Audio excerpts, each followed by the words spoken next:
కర్నూలు నగరంలో అభివృద్ధి పనులు కమిషన్ల తంతులో కూరుకుపోయాయి. ప్రజల సంక్షేమం కోసం కేటాయించిన నిధులు పనులకు కాకుండా పేచీలకు దారి మళ్లుతున్నాయన్న ఆరోపణలు మోగిపోతున్నాయి. ప్రజాప్రతినిధులు, అధికారులు, గుత్తేదారుల మధ్య సాగుతున్న కమిషన్ల రాజకీయాలు కాంట్రాక్టుల అడ్డదిడ్డ సాగు అభివృద్ధి నిరోధక శక్తులుగా మారాయి. ఒకవైపు కమిషన్లు ఇవ్వకపోతే బిల్లులు చెల్లించనని అధికారుల తీరుతో గుత్తేదారులు పనులను ఆపేయగా, మరోవైపు 30% వరకు తక్కువ ధరకు టెండర్లు వేసి నాణ్యత లేని నిర్మాణాలకు దారితీస్తున్న వాళ్ళు ఉన్నారు.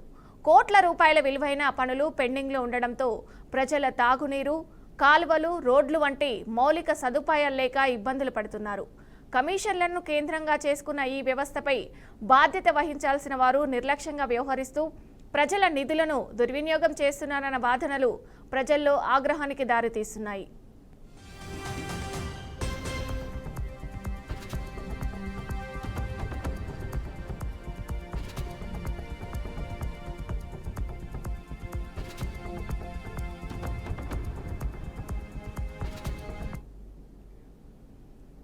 కర్నూలు నగరంలో ప్రజాప్రతినిధులు, అధికారులు, గుత్తేదారుల మధ్య సాగుతున్న కమిషన్ల పంచాయతీ అభివృద్ధికి విఘాతంగా మారింది. కమిషన్లను ఇస్తేనే అధికారులు బిల్లులు చెల్లిస్తున్నారు. క్వాలిటీ కంట్రోళ్లను కూడా ఇతరులకు అప్పగించే ప్రయత్నాలు మానుకోవాలంటూ ఇప్పటికే గుత్తేదారులు పనులు ఆపేశారు. 6% కమిషన్ ఇవ్వాలని ఓ ప్రజాప్రతినిధి అనుచరుడు తాజాగా సమావేశం పెట్టి మరీ హుకుం జారీ చేయడం కలకలం రేపింది. చిన్న చిన్న పనులు చేయడానికి పేచీ పెడుతున్నారు. నగరపాలక పరిధిలో దాదాపు 40 కోట్ల రూపాయలతో పనులు పెండింగ్లో ఉన్నట్టు సమాచారం. కొందరు గుత్తేదారుల చేతుల్లో కోట్ల రూపాయల విలువైన పనులు ఉన్నాయి. వారు నెలలు గడుస్తున్నా ప్రారంభించడం లేదు. అభివృద్ధి పనులు పూర్తవక ప్రజలు ఇబ్బంది పడాల్సి వస్తుంది. నగరంలోని కలెక్టరేట్ వద్ద ఎన్టీఆర్ కూడలిలో 8 లక్షల రూపాయలతో చేపట్టిన పచ్చదనం పెంపు, ఇతర పనులను ఇంతవరకు పూర్తి చేయలేదు. ఆనంద్ థియేటర్ పక్కన గత కొన్ని నెలలుగా పనులు నిలిచిపోయాయి. దీంతో టెండర్లు దక్కించుకున్న గుత్తేదారులు పనులు చేయడానికి ముందుకు రావడం లేదు.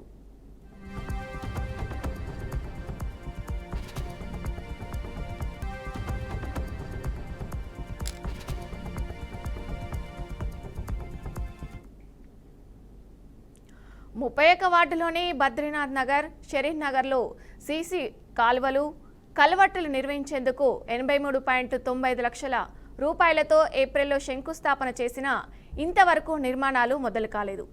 44 ఆనంద్ థియేటర్ సమీపంలోని హద్రీ నది పరివాహక ప్రాంతాల్లో 10 లక్షల రూపాయలతో ఉద్యానవనం ఏర్పాటుకు శ్రీకారం చుట్టినా నేటికి పూర్తి కాలేదు. అభివృద్ధి పనులు చేయాలనుకునే గుత్తేదారులు 5% కంటే లెస్ టెండర్లు వేయకూడదు.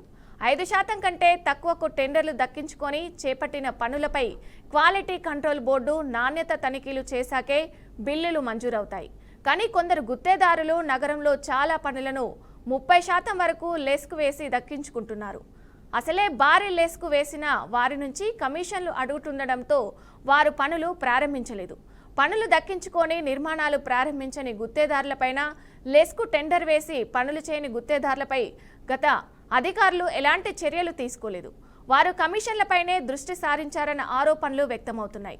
30% లెస్కు దక్కించుకుంటే ఇక ఆ పనుల్లో ఏం నాణ్యత ఉంటుందని కొందరు గుత్తేదారులు బహిరంగంగా వ్యాఖ్యలు చేస్తున్నారు. నిర్మాణాలు నాసి రకంగా చేపట్టినా పట్టించుకునేవారు కరువయ్యారన్నారు. ఇక ఇదే విషయానికి సంబంధించి మరింత సమాచారం మా ప్రతినిధి బసవరాజు లైవ్లో అందిస్తారు. బసవరాజు, దీన్ని అసలు ఏ విధంగా చూడొచ్చు అంటారు? ఇది నిర్లక్ష్యం అనేది అధికారుల నిర్లక్ష్యమా లేకుంటే ప్రభుత్వ నిర్లక్ష్యం అంటారా?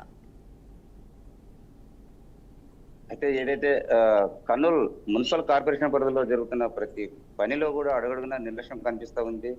ఒక అధికార యంత్రాంగానే కాకుండా పాలకులను కూడా మనం తప్పుపట్టే అవకాశం కనిపిస్తూ ఉంది. ఎందుకంటే అధికారులు కూడా ఏదైతే కమిషన్ల కోసం కకృతి పడుతున్నారో పాలకులు కూడా అదే రీతిలో ప్రతి ఫైలుకు కూడా సంతకం చేయాలన్న కమిషన్ లేనిదే చేయని పరిస్థితులు.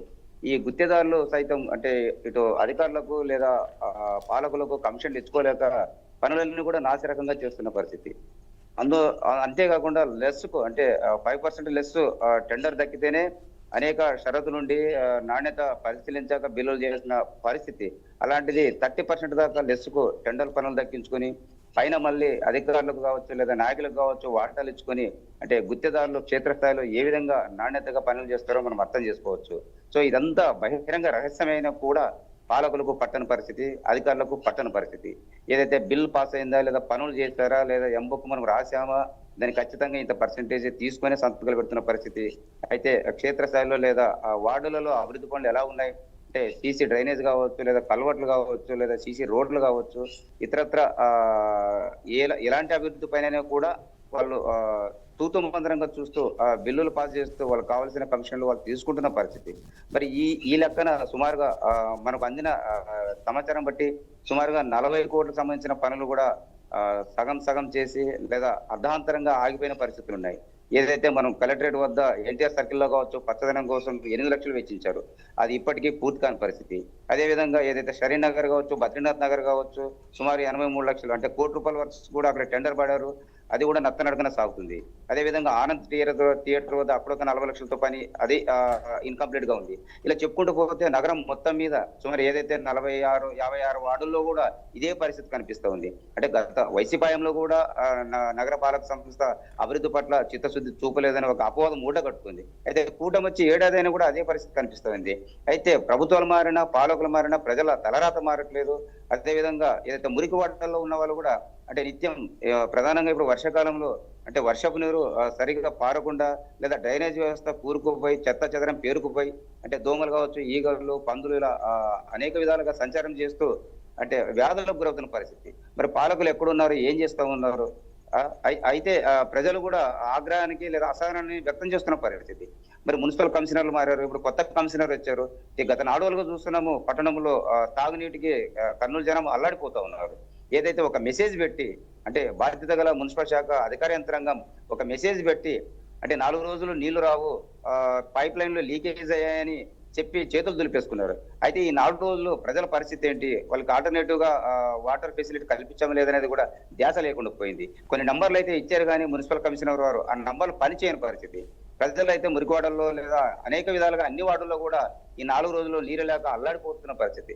సో ఇంత ఈజీగా అంటే ప్రజా అవసరాలు లేదా సామాన్య ప్రజలకు కావాల్సిన మౌలిక వసతుల పట్ల అధికార యంత్రాంగం లేదా పాలకులు చాలా నిర్లక్ష్యంగా ఉన్నట్లు మనకు స్పష్టంగా తెలుస్తా ఉంది. ఇక గుత్తేదారుల అంశం వచ్చినట్లయితే వాళ్ళకి మనం చెప్పాల్సిన అవసరం లేదు. వాళ్ళ ప్రతి దాంట్లో కూడా వాళ్ళకి ఎంత మిగులుతుంది, అక్కడ ఇసుక ఎంత వేసాము, సిమెంట్ ఎంత వేసాము అనే లెక్కలు లేకుండా అంటే నాసిరకంగా పనులు చేస్తూ 6 నెలలకు 3 నెలలకు ఆ పనులంతా కొట్టుకుపోయే విధంగా చేస్తున్న పరిస్థితి. అదేవిధంగా క్వాలిటీ కంట్రోల్ వీళ్ళు కూడా ఏదైతే గుత్తేదారులు ఇచ్చే కమిషన్ కకృతిపడి అంటే నాణ్యత లేకున్నా కూడా నాసిరకంగా పనులు జరిగినా కూడా ఆ బిల్లులు మంజూరయ్యేలా పరోక్షంగా సహకరిస్తున్న పరిస్థితి.